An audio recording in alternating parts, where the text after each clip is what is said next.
tenho aprendido com a palavra de Deus é de que Deus ele vai falando sempre, sem interrupções.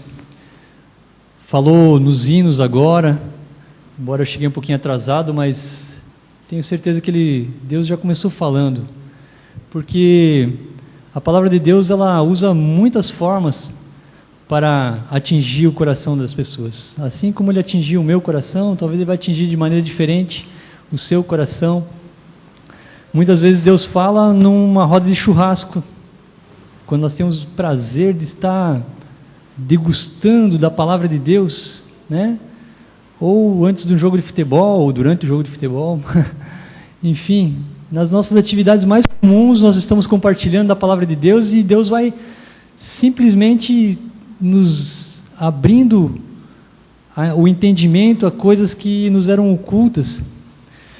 E isso está ocorrendo agora. Quando a Regi estava orando a respeito de Deus falar conosco, pensei, mas Deus já está falando conosco. Glória a Deus, quero que Deus fale mais ainda, e a oração da Regi não estava de maneira nenhuma errada, porque esse é o desejo de muito tempo ao meu coração, de que Deus fale a mim, para que eu seja um servo melhor a Ele.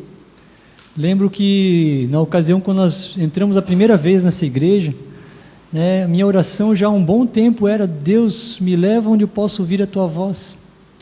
E Deus falou. Glórias a Deus.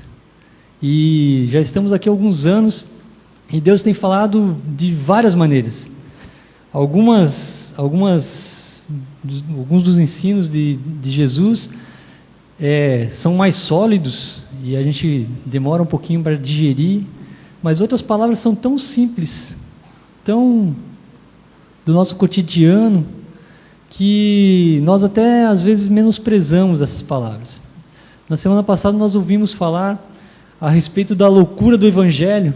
O pastor Fábio falou: que evangelho louco é esse? Onde o maior é o menor, onde que Jesus pregava que tinha que perdoar o inimigo, que tinha que andar a segunda milha. Que evangelho doido é esse? E ao mundo, como o apóstolo Paulo mesmo fala, o mundo não consegue entender isso, porque isso é uma coisa que se discerne espiritualmente. Não tem como o homem natural perceber essas coisas.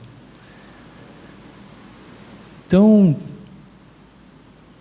isso foi trabalhando no meu coração, e junto com isso também um estudo que eu recebi dos amigos de Jesus, que o Alexandre me passou, falando a respeito dos mandamentos de Jesus. Ligando isso, uma coisa com a outra, ainda na semana passada, quando o irmão Adilson esteve aqui, ele leu o texto de João 15, e eu já tinha lido várias vezes assim, mas aquele dia replicou em mim uma palavra. João 15, de 12 a 17.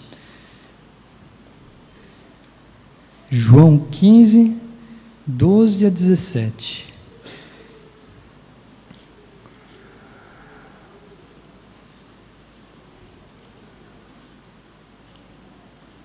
Dentro dos vários ensinamentos que nós aprendemos ali, como a Bia mesmo compartilhou antes, de buscar a face do Senhor, de realmente ter um relacionamento com esse amigo Jesus, né?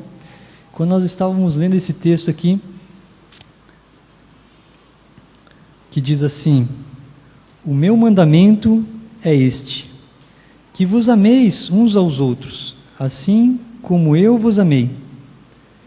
Ninguém tem maior amor do que este, de dar alguém a própria vida em favor de seus amigos.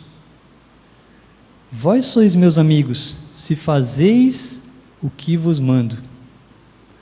Já não vos chamo de servos, porque o servo não sabe o que faz o seu senhor, mas tenho-vos chamado amigos, porque tudo quanto ouvi de meu Pai vos tenho dado a conhecer. Não fostes vós que escolhestes a mim, pelo contrário, eu vos escolhi a vós outros e vos designei para que vades e deis fruto, e o meu fruto permaneça, a fim de que tudo o que pedires ao meu Pai em meu nome, Ele vos conceda. E então o texto que replicou, assim, para mim foi o texto do versículo 14. Vós sois meus amigos se... Poucas vezes a gente vê assim, Jesus dando uma condição, normalmente é uma ordem específica, né? Mas ele dá uma condição aqui, se fazeis o que vos mando. E aí eu comecei a pensar a respeito do que é o mandamento de Jesus, né? E isso me levou a meditar o que é o mandamento. O mandamento é uma ordem, é algo que não tem o que questionar, você faz. E aí acabei indo lá para o Gênesis 1. Como a gente tem aprendido, né, de examinar as Escrituras, e comecei a olhar a respeito da palavra de Deus em si. E olha só que interessante. Talvez isso aí não é novidade nenhuma para alguns de vocês, mas para mim foi algo que replicou muito forte no meu coração. A palavra de Deus, ela poucas vezes, e se eu não me engano, existe um texto só que Jesus fala assim, eu aconselho vocês a fazerem isso, que é lá em Apocalipse que ele diz, aconselho, comprem de mim, né, o colírio e ouro puro. Mas o restante da palavra de Deus, todo o resto da Bíblia, ele trata mais ou menos como, com certeza, como uma ordem. Versículo 3 de Gênesis 1, diz ali, disse Deus, haja luz. Isso aí é imperativo, haja luz. A palavra de Deus foi dita, e o que aconteceu? Houve luz. Era uma ordem. Não tinha como ser diferente, a criação teve que se sujeitar. Na verdade, ali não havia uma criação ainda distinta, né? Mas aquela estrutura a ser formada teve que se sujeitar à vontade de Deus. Uma ordem específica. Haja luz. E assim foi acontecendo com toda a criação.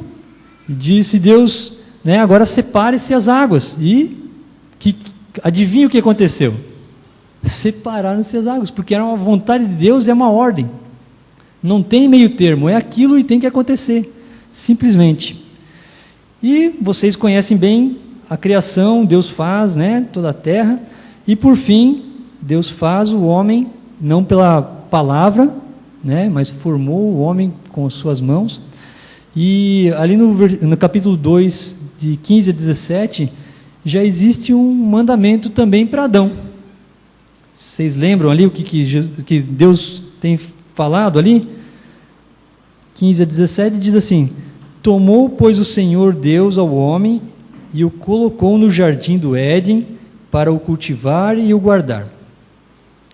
E o Senhor Deus lhe deu esta ordem. Olha só, Deus criou o homem, colocou ele no jardim e já deu uma ordem. Todos nós sabemos o que aconteceu, mas a palavra de Deus dita ali era a ordem. Com certeza, durante o período que Deus visitava Adão e Eva lá no jardim, muitas coisas aconteceram, mas essa ordem permaneceu, para que ele não tomasse do fruto do conhecimento do bem e do mal. O homem pecou, mas a ordem de Deus permaneceu ainda. Vamos um pouquinho adiante, a respeito do mandamento. Gênesis 6, 14. Logo um pouquinho para frente, nós vemos a história de Noé. Gênesis 6, 14. A terra estava corrompida, Deus, né, se arrependeu de ter feito o homem. E aí Deus chega para Noé, que era um homem justo diante de Deus, e diz, olha, resolvi dar cabo de toda a terra, de toda a carne, porque a terra está cheia de violência dos homens, eis que farei perecer juntamente com a terra. Versículo 14, faze uma arca de tábuas de cipreste, nela farás compartimentos, e a calafitarás de betume por dentro e por fora. Também, mais uma vez, uma ordem de Deus. Mais adiante, Abraão, não precisamos nem abrir, Gênesis 12, Abraão estava lá na terra de Ur dos caldeus, Deus intervém na vida de Abraão e diz: Abraão, sai da casa do teu pai, da tua parentela, e vai para a terra que te mostrarei. Não tinha o que ele questionar. Poderia? Poderia. Noé poderia desobedecer? Poderia também. Mas esses, que depois até são citados em Hebreus, no livro de Hebreus, como heróis da fé, obedeceram a vontade de Deus. E aí, vamos adiante, Deuteronômio. Toda a lei, não precisa nem abrir, queridos, mas ali está a lei de Deus. Deus entrega a lei a Moisés, e Moisés passa ao povo, e várias vezes ele fala: olha, se ouvirdes a ordenança que vos entrego hoje, se ouvirdes a voz do Senhor, então acontecerá isso, isso, isso, né? Deus, mais uma vez, focando, ou dando a ordem para que o homem volte aos princípios de Deus.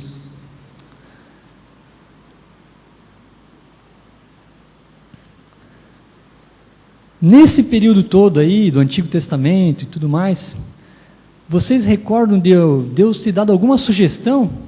Olha, a minha sugestão é que você não coma da árvore do bem e do mal. Minha sugestão é que você faça uma arca. O que eu gostaria de evidenciar agora é justamente essa questão. A palavra de Deus, ela é ordenança, ela é mandamento. E aí nós voltamos para o livro de João, que nós lemos antes. O que Jesus quis dizer com se fizerdes tudo o que vos mando? Isso foi o que me levou a pensar, e talvez agora compartilhar com vocês, a respeito do que é o mandamento. Porque nós não podemos entender a Bíblia em partes, né? Eu não preciso obedecer o que Deus falou lá no princípio, embora que nós não temos a tradição judaica e algumas ordenanças de Deus específicas para o povo judeu, né? Mas entendemos também que Jesus veio para cumprir todos os mandamentos de Deus. Vamos olhar lá em Mateus 5,17.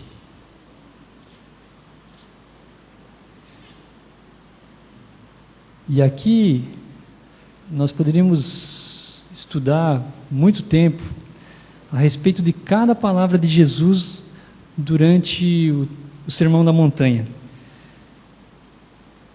Mateus 5,17, Jesus diz assim: não penseis que vim revogar a lei ou os profetas. Não vim para revogar, mas sim para cumprir. O que Jesus está dizendo? Que o mandamento de Deus continua valendo. Continua, a ordenança de Deus continua valendo. E nós já estudamos aqui na IBD, e temos já o entendimento, de que Jesus deu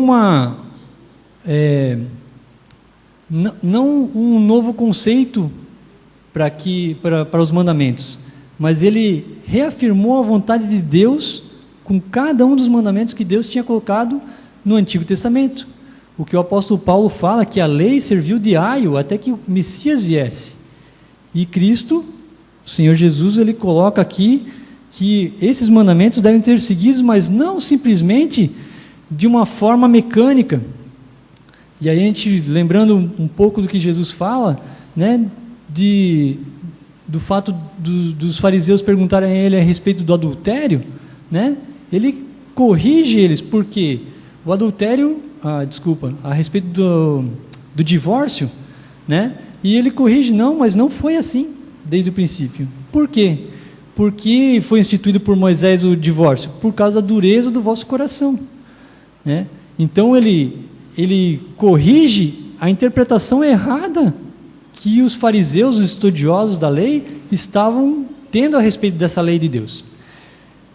Mas vamos trazer assim para a nossa realidade. E aí eu separei alguns dentro do próprio Sermão da Montanha, só para a gente refletir, não olhando para os fariseus. A gente tem que, né, fugir dessa situação de ficar apontando o dedo para os outros. É muito fácil, mas vamos olhar para nós mesmos, né?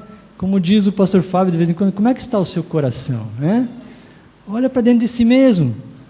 Como é que você está agindo com relação a isso?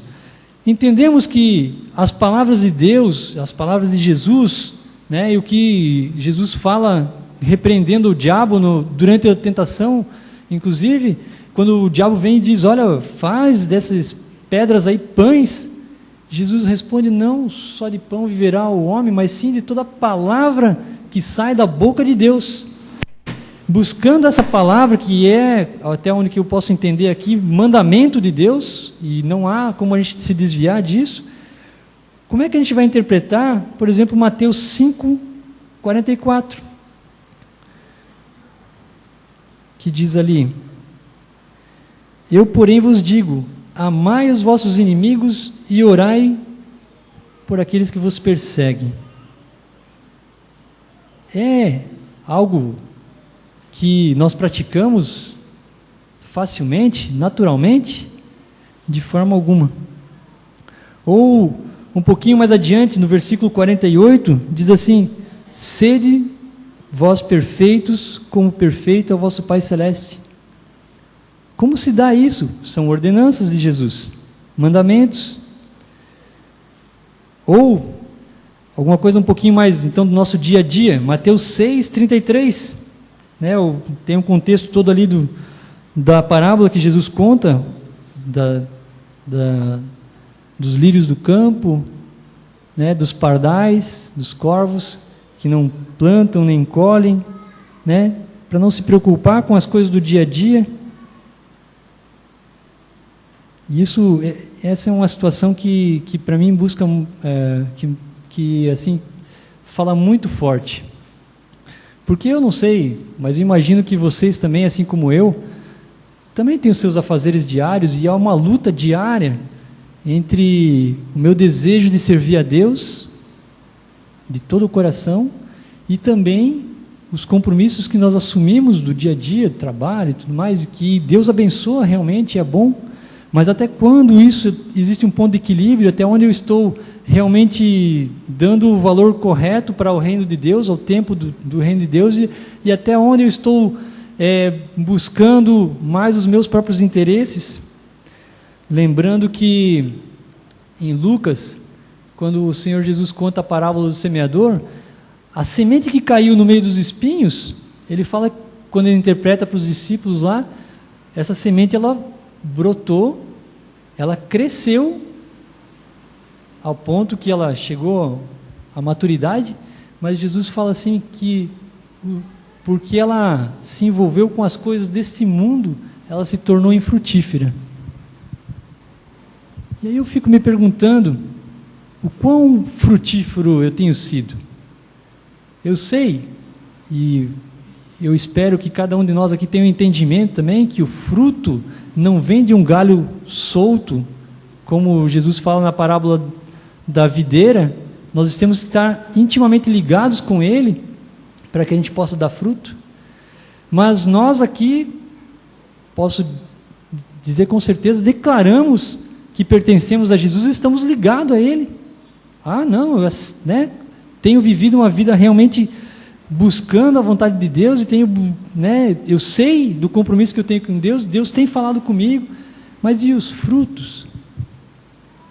Embora que também é algo que não tem como mensurar, porque quem vai determinar o fruto é a seiva que vai alimentar a cada um. Mas quanto nós estamos buscando dessa seiva, da videira verdadeira?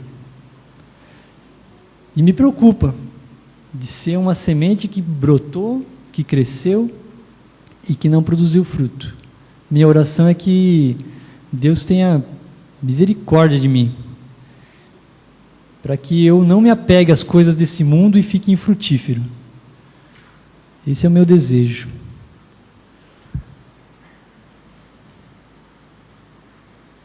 Mateus 7, 13 e 14, Jesus ele ele ordena, né? Ele fala a respeito das duas entradas, mas existe uma ordem ali: entrai pela porta estreita. Larga é a porta e espaçoso o caminho que conduz para a perdição, e são muitos os que entram por ela. Porque estreita é a porta e apertado o caminho que conduz para a vida, e são poucos os que acertam com ela. Outra coisa que também volta e meia está na minha mente: eu tenho escolhido o caminho estreito? Não que eu queira sofrer, mas assim, as facilidades que esse mundo está oferecendo para nós hoje em dia, para cada um de nós, as facilidades de você, de repente, poder crescer, ser um homem proeminente, se destacar, essas facilidades aí, será que eu tenho escolhido o caminho estreito, aquele que é mais penoso, mas que agrada a vontade de Deus, agrada o coração de Deus? Esses dias ainda meu irmão estava falando que ele recebeu uma proposta de um conhecido nosso que foi para Brasília, né? Ele está como assessor de alguém lá, e falou: Maurício, vem para cá, cara, vem para cá, porque assim, no mínimo tu vai tirar aí em torno de 12, 15 mil reais aí, tranquilo. Mas o que eu vou fazer? Não sei, a gente arranja alguma coisa para você aí. Aí depois nós estávamos falando, e até onde que ele tinha que se afundar na lama para ganhar esses 12 ou 15 mil reais? É o caminho largo, poderia ser muito fácil, né? Escolhendo e lembrando que Jesus aconselha nós acumularmos tesouros no céu e não aqui, né? Eu tenho escolhido pelo caminho estreito, aquele que realmente agrada a Deus, não existe outro caminho para a salvação. Outro mandamento, esse aqui nem sempre é fácil também de cumprir, no mesmo livro, Mateus 5:12, Jesus fala assim: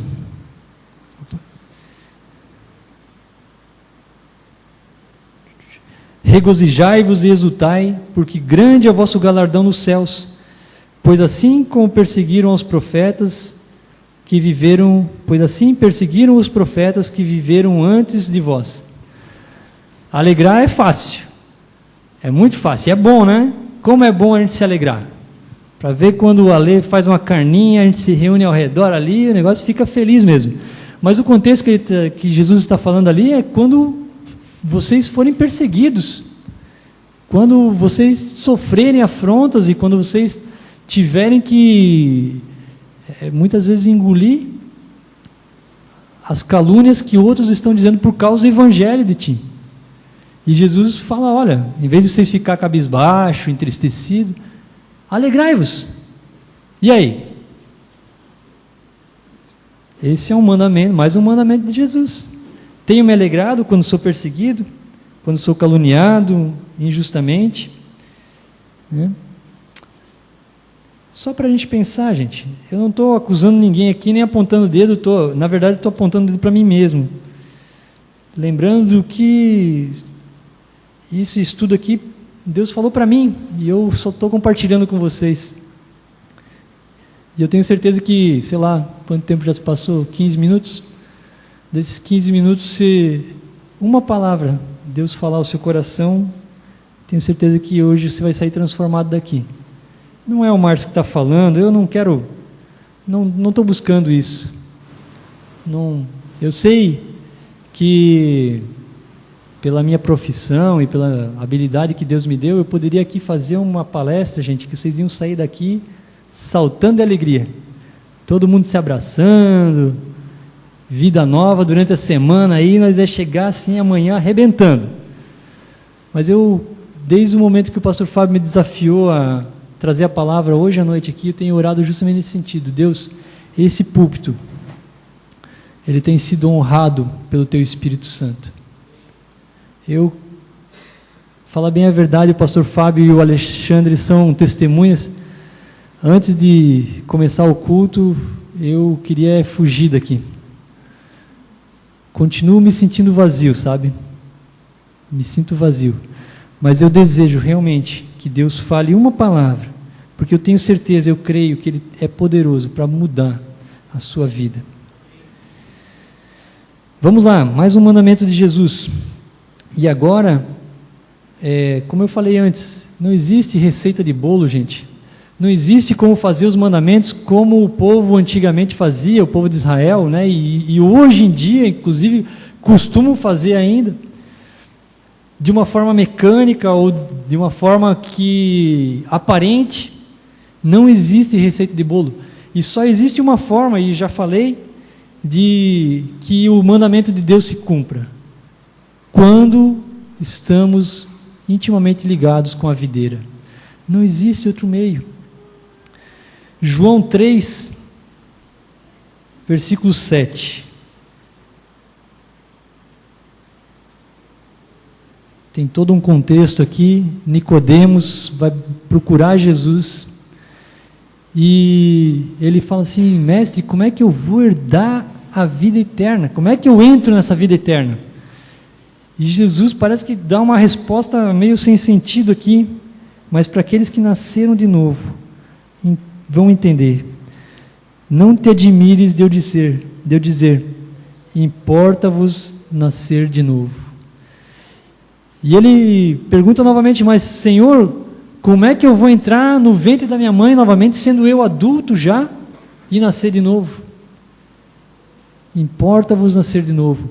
E nós entendemos que esse importa-vos nascer de novo, Jesus estava falando não de um novo nascimento de carne, porque quem nasce da carne é carne, mas quem nasce do Espírito, nasce novamente do Espírito, é espiritual. E é esse nascimento de morrer para as coisas desse mundo, para realmente fazer morrer essa nossa natureza. Hoje à tarde eu estava com o meu supervisor, e nós saímos de um cliente, foi um dia bem agitado, bem confuso, mas lá pelas tantas eu falei: Michael, cara, eu preciso ir para o balneário, cara, pisa nesse negócio aí, porque eu preciso chegar antes do culto em casa, eu preciso chegar antes do culto na igreja. E aí ele assim: pô, Márcio, tu é pastor? Eu falei: não, cara, eu não sou pastor. Já tive essa pretensão, mas eu não... graças a Deus, Deus tirou isso de dentro de mim. Eu sou só servo. E aí ele: pois é, eu também tenho o dom da palavra, cara. E ele é falador pra caramba mesmo. Tenho o dom da palavra, mas é uma responsabilidade muito grande. Eu falei: é verdade. Mas mais do que uma responsabilidade de você dar um conselho errado para uma pessoa, é você ter sobre si o peso de que um tio, como Cristo fala, que você alterar dessa palavra e ensinar para alguém, pode mudar a eternidade de pessoas. Aí ele ficou assim, admirado. Eu falei: porque não é simplesmente conhecer de Bíblia e pregar a palavra que vai fazer a diferença, porque isso existe a rodo. Mas quando nós temos um novo nascimento, o nosso espírito não se contém de ficar quieto, ele quer falar, ele quer anunciar as grandes obras do Senhor. Quando eu nasci de novo, algo dentro de mim queria gritar ao mundo a mudança que Cristo fez aqui dentro. A paz que eu tenho aqui dentro, não tenho como explicar. Importa-vos nascer de novo, é mandamento. E esse mandamento, posso dizer assim, transforma totalmente. Porque aquilo que era peso para mim fazer antes, amar os meus inimigos, agora se torna algo, não que seja fácil, mas algo que Deus começa a mudar ali dentro. Algo que, inexplicavelmente, eu olho para o inimigo que me atingiu agora mesmo a face e vou orar por ele. Aquele que me lesou, que me prejudicou gravemente, eu sento e coloco diante de Deus: Deus, abençoa essa pessoa, que ela venha conhecer plenamente a Tua justiça. Não quero vingança, Senhor, mas abençoa por amor ao Teu nome a essa pessoa. Essa mudança faz com que a questão do adultério não seja simplesmente não trair fisicamente a esposa, o marido, mas cumpre-se naquilo que Jesus fala, que aquele que olhar com intenção impura para uma mulher, no coração adulterou com ela, e ele nem pelo olhar vai passar pela cabeça dele em adulterar, porque a essência dele foi alterada, foi mudada. Em Romanos, Paulo fala que, Romanos 10, se eu não me engano, Paulo fala que nós fomos enxertados, nós que éramos figueira brava. E isso eu não pesquisei, mas eu imagino que figueira brava devia de ser um negócio muito ruim, né? Devia de ser terrível. Mas que nós fomos enxertados na figueira, na fonte genuína, e ali nós podemos dar fruto que agradem a Deus. Mudança, novo nascimento, é ordem. Mateus 4,17, vamos voltar lá para Mateus.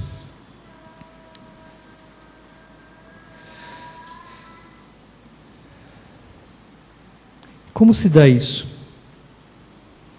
Como se dá essa mudança? Jesus, já no início do ministério dele, assim como João Batista antes, que veio justamente para aplainar os caminhos do Senhor, que foi o quem precedeu a Jesus, pregava um evangelho muito simples, muito simples. Arrependa-vos, porque está próximo o reino dos céus. Arrepender-se também é um mandamento de Jesus. E aí eu pergunto aquilo que já foi pregado aqui também pelo pastor Silas, pelo pastor Fábio: qual foi a última vez que nós nos dobramos diante do Senhor e, ao invés de levarmos pedidos que são para nós mesmos, egoístas, quantas vezes nós nos dobramos diante de Deus e choramos arrependidos pelo nosso pecado? Assim como o pastor Fábio pregou no domingo a respeito do pastor Ed René, né, que se existe alguém que se arrepende todos os dias por não conseguir cumprir todas as coisas que prega, era ele. Arrependimento, realmente de olhar para a palavra e ver, cada vez que nós conhecemos ela mais e mais, que nós estamos muito longe de atingirmos alguma coisa que chegue, que nos justifique, né? Só por Cristo, só estando ligado na figueira, na videira, só em Cristo.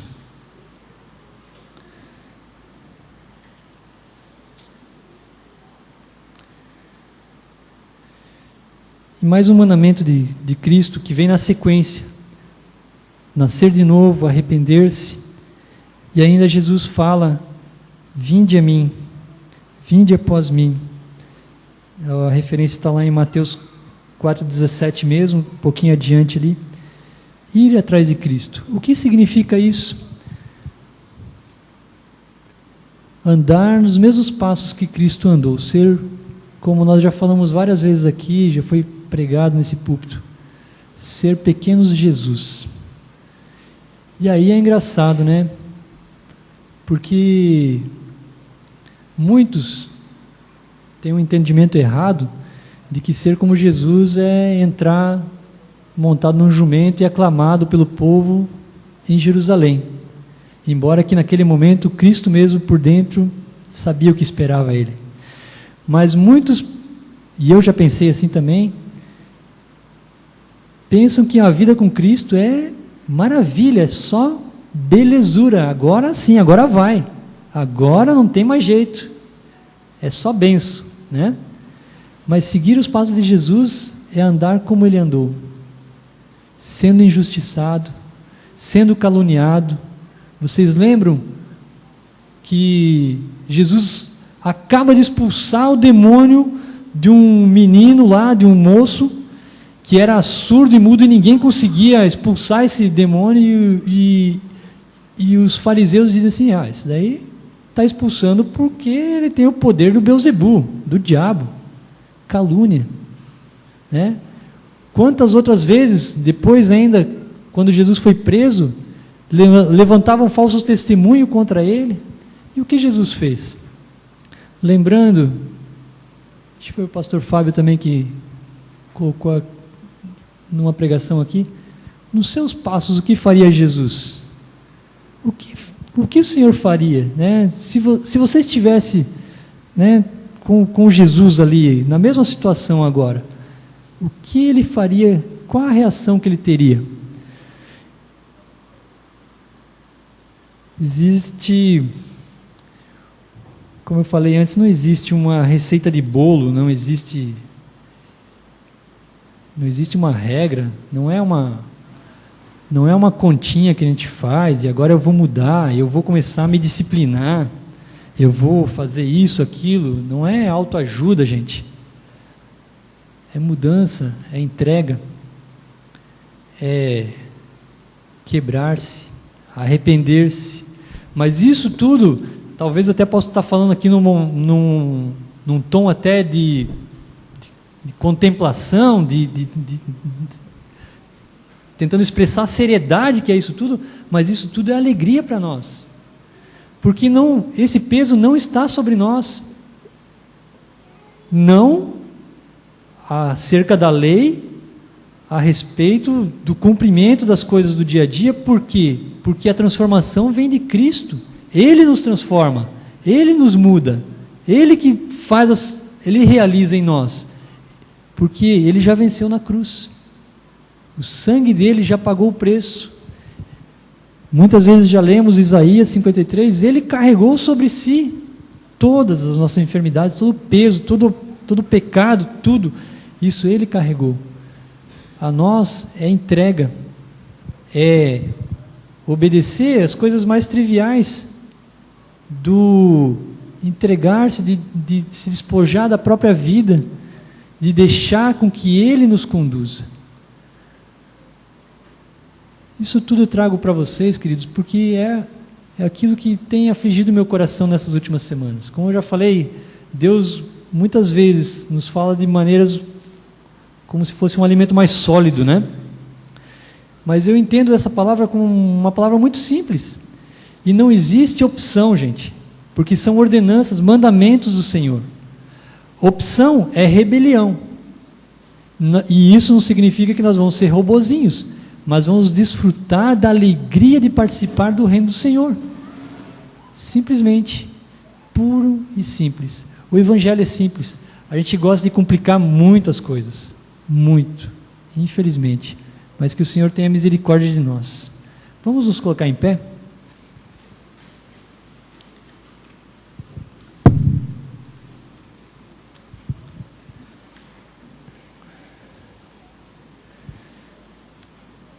Pai querido,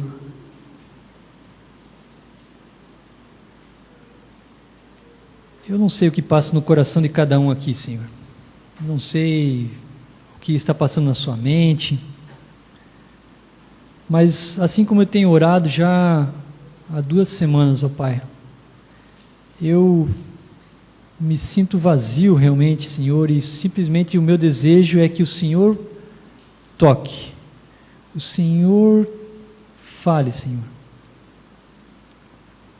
Porque se não for assim, Pai, vai ser mais uma vez, como a gente tem ouvido em tantos lugares diferentes, em tantas igrejas, ó Pai, mais uma palestra de motivação e mais alguma coisa de autoajuda, Pai, que talvez até a gente vai sair feliz daqui e se abraçando, mas não é isso que importa, Pai. O que importa é a seriedade da Tua palavra, Senhor, e que muitas vezes, ó Deus, nós temos levado levianamente. É tempo de se arrepender, é tempo de olhar para a Escritura e ver o Deus grande que nós temos descrito aqui, e quão pequeno nós somos, e quão dependente nós somos, Deus. Pai, que o Senhor, durante esse restante de semana ainda, tenha misericórdia de nós, Senhor, e se uma palavra aqui que foi dita, Senhor, se uma palavra apenas penetrou o coração de qualquer um de nós aqui, Senhor, permita, Pai, que essa venha a ter caído em boa terra, Pai, para que ela floresça, Senhor, que ela frutifique, que ela venha a trazer frutos agradáveis a Ti, Pai.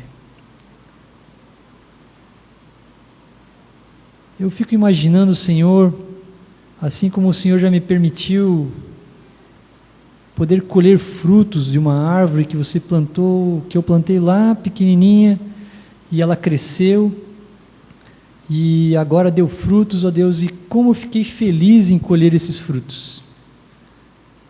E eu fiquei imaginando, enquanto colhia esses frutos, ó Deus, a alegria do Senhor em ver, Senhor, os Teus filhos produzindo frutos agradáveis a Ti. Faz mais em nós, ó Deus. Pai, se existe alguma coisa que impede, Senhor, que a Tua seiva passe por nós, para que o Senhor gere frutos em nós, que o Senhor retire isso da nossa vida, Pai. E abençoa-nos, ó Deus, com a Tua presença santa, Pai. Dirige-nos e dê-nos o discernimento, Pai, porque confiamos unicamente em Ti. Oramos, ó Pai, no nome do Teu Filho amado, nosso Senhor Jesus Cristo. Amém.